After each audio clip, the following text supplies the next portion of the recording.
The Tale of Peter Rabbit by Beatrix Potter. Once upon a time there were 4 little rabbits, and their names were Flopsy, Mopsy, Cottontail, and Peter. They lived with their mother in a sandbank underneath the root of a very big fir tree.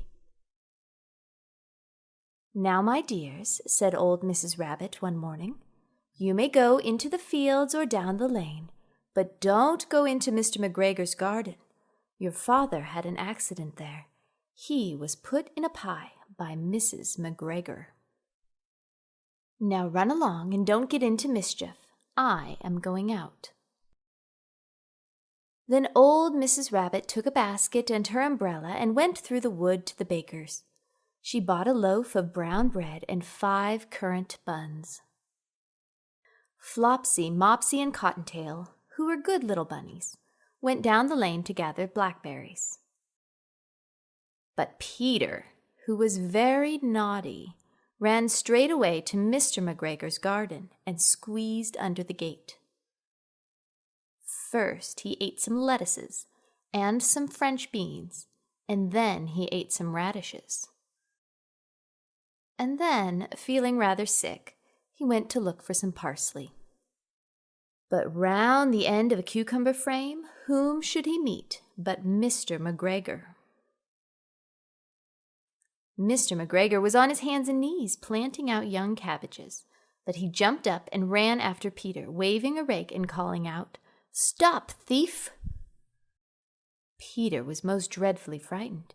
He rushed all over the garden, for he had forgotten the way back to the gate. He lost one of his shoes among the cabbages, and the other shoe amongst the potatoes. After losing them, he ran on 4 legs and went faster, so that I think he might have got away altogether if he had not unfortunately run into a gooseberry net and got caught by the large buttons on his jacket. It was a blue jacket with brass buttons, quite new. Peter gave himself up for lost and shed big tears, but his sobs were overheard by some friendly sparrows, who flew to him in great excitement and implored him to exert himself. Mr. Mcgregor came up with a sieve, which he intended to pop upon the top of Peter, but Peter wriggled out just in time, leaving his jacket behind him, and rushed into the tool shed and jumped into a can. It would have been a beautiful thing to hide in if it had not had so much water in it. Mr. Mcgregor was quite sure that Peter was somewhere in the tool shed, perhaps hidden underneath a flower pot. He began to turn them over carefully, looking under each. Presently, Peter sneezed. "Kerchoo!" Mr. Mcgregor was after him in no time, and tried to put his foot upon Peter, who jumped out of a window, upsetting 3 plants. The window was too small for Mr. Mcgregor, and he was tired of running after Peter. He went back to his work.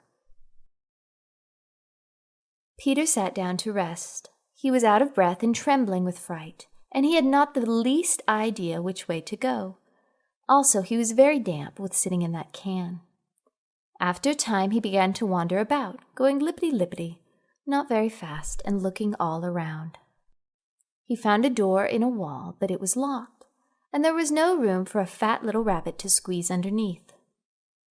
An old mouse was running in and out over the stone doorstep, carrying peas and beans to her family in the wood. Peter asked her the way to the gate, but she had such a large pea in her mouth that she could not answer.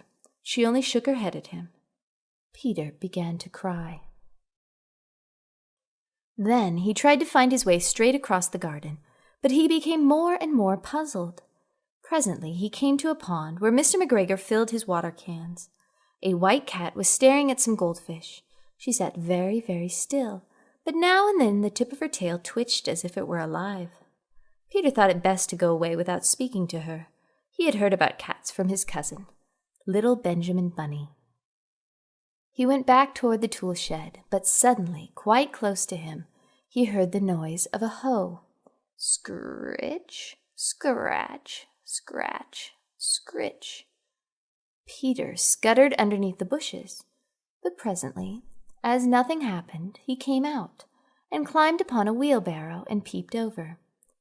The first thing he saw was Mr. Mcgregor hoeing onions. His back was turned toward Peter, and beyond him was the gate. Peter got down very quietly off the wheelbarrow and started running as fast as he could go, along a straight walk behind some blackcurrant bushes.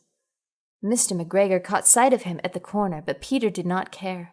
He slipped underneath the gate and was safe at last in the wood outside the garden. Mr. Mcgregor hung up the little jacket and the shoes for a scarecrow to frighten the blackbirds. Peter never stopped running or looked behind him till he got home to the big fir tree. He was so tired that he flopped down upon the nice soft sand on the floor of the rabbit hole and shut his eyes. His mother was busy cooking. She wondered what he had done with his clothes. It was the second little jacket and pair of shoes that Peter had lost in a fortnight. I am sorry to say that Peter was not very well during the evening. His mother put him to bed and made some chamomile tea, and she gave a dose of it to Peter. 1 tablespoonful to be taken at bedtime.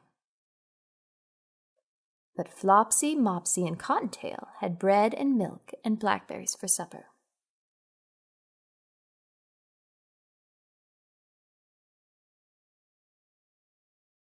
I hope you liked this story. Do not forget to like this video and subscribe to this channel for more videos like this.